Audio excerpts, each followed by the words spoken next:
ছোট একটা গাছ, তার সাথে ছোট্ট ছোট্ট ফলও এনেছে। আচ্ছা, এর আগে তোমাদের সাথে ভিডিও শেয়ার করেছি আমি। এই দেখো, স্ট্রবেরি হওয়া শুরু হয়ে গেছে।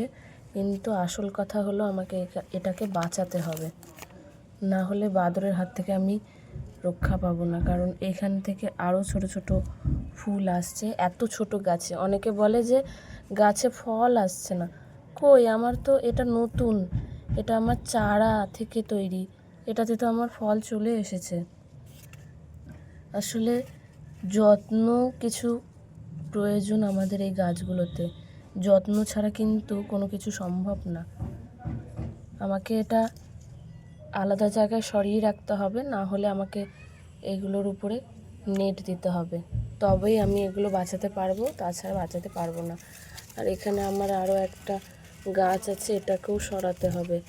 কিন্তু ব্যাপার হলো এখানে যে আমার এই ধুতুরা ফুলের গাছটা রয়েছে, আমি যদি এটা সরাতে যাই কিন্তু এই গাছটার ক্ষতি হবে, ওই জন্য আমি এটা সরাতে পারছি না। তো এটা আপাতত থাক, আমাকে এই গাছটা সহ অন্য এক জায়গায় সরিয়ে রাখতে হবে। কারণ আমার এত সুন্দর সুন্দর এই বছরের স্ট্রবেরি আমি মিস করতে চাই না।